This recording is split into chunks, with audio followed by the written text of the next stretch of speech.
માંગરોળ તાલુકાના મોસાલી ગામની મુસ્લિમ મહિલાને તરછોડી દઈ વિદેશ જઈ તલાક નહીં આપનાર પતિ વિરુદ્ધના કેસમાં કોર્ટે મહિલાને તલાક આપતો ઐતિહાસિક ચુકાદો આપ્યો છે।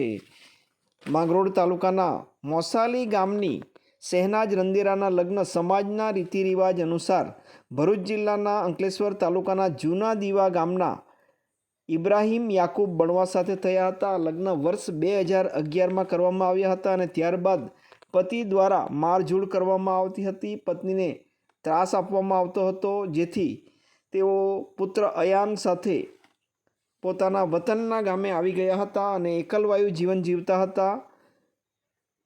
પતિ દ્વારા તેઓની કોઈ દરકાર રાખવામાં આવી નથી, જેને લઈ તેઓ દ્વારા છૂટાછેડાની માગણી કરવામાં આવી હતી, પરંતુ વિદેશ ગયેલા પતિ દ્વારા છૂટાછેડા આપવાનો ઇનકાર કરવામાં આવતો હતો, જેથી આખરે તેમણે માંગરોળના એડવોકેટ સોહેલ નૂરનો સહારો લઈ માંગરોળ કોર્ટમાં છૂટાછેડા અંગેનો દાવો રજૂ કર્યો હતો અને આ કેસ ચાલી જતા આખરે મોસાલી ગામની મહિલાની તરફેણમાં આ ચુકાદો આવ્યો છે, જેથી આ ચુકાદો આવતા મહિલા અને તેના પરિવારજનો દ્વારા ખુશી વ્યક્ત કરવામાં આવી છે અને આ ચુકાદાને આવકારવામાં આવ્યો છે।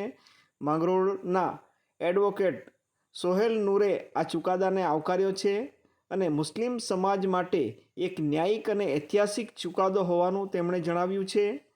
આ ચુકાદાને તેઓ દ્વારા આવકારવામાં આવ્યો છે। આ સંદર્ભમાં સોહેલ નૂર પ્રતિક્રિયા આપી રહ્યા છે। હું સોહેલ નૂર એડવોકેટ માંગરોળ કોર્ટમાં પ્રેક્ટિસ કરું છું। આજે એક દેશ અને સમાજ માટે એક ઐતિહાસિક ચુકાદો આવ્યો છે, તેની હું એક માહિતી આપવા માગું છું। એક મુસ્લિમ સ્ત્રી જેનું નામ છે શહેનાજ રંદેરા અને તેના પતિ છે ઇબ્રાહીમ બારવા, જે 2016થી વિદેશ જતા રહે છે અને વિદેશ જઈ પછી તેમની કોઈ પણ દરકાર અને કાળજી રાખતા નથી અને વારંવાર લડાઈ ઝઘડો કરે છે અને ખૂબ જ ત્રાસદાયક જીવન આપે છે। તો આ શહેનાજબેન રંદેરા મારો વકીલ તરીકે કોન્ટેક્ટ કરે છે અને ડાયવોર્સ મેળવવાની એક ફાઇલ માંગરોળ કોર્ટમાં દાખલ કરવામાં આવે છે।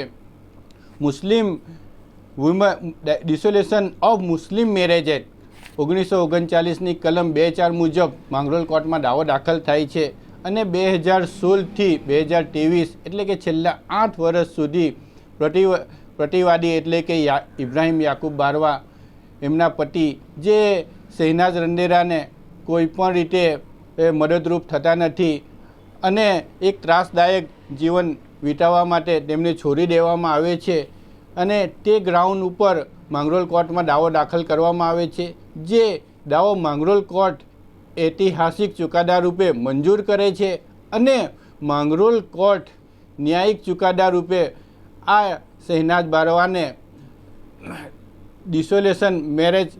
ડિસોલ્યુશન હેઠળ એમના તલાક થયાની જાહેરાત કરે છે, લગ્નના અંત થયાની જાહેરાત કરે છે અને એમના પતિ ઇબ્રાહીમ બારવાના પત્ની રહ્યા નથી તેવી જાહેરાત કરે છે અને દાવો મંજૂર કરે છે અને ડાયવોર્સના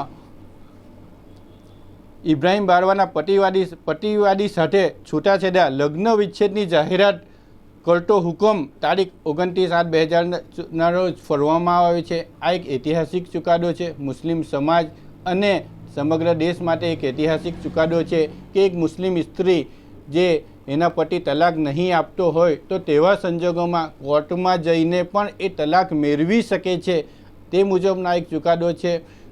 માંગરોળ કોર્ટ તરફથી આ ચુકાદો ન્યાયિક ચુકાદો છે, સમગ્ર મુસ્લિમ સમાજ માટે એક ન્યાયિક ચુકાદો છે અને ઐતિહાસિક ચુકાદો છે, જેને અમે ખૂબ બિરદાવીએ છીએ, એનો આવકાર આપીએ છીએ। સોહેલભાઈ, આ કેસ તમને લડવામાં કોઈ મુશ્કેલી પડી?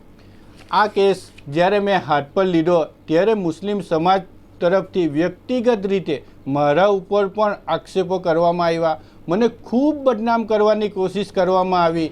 સમગ્ર દેશ અને દુનિયામાં મારા વિરુદ્ધ વોઇસ વાયરલ કરવામાં આવ્યા અને મને ખૂબ બદનામ કરવાની કોશિશ કરવામાં આવી છે।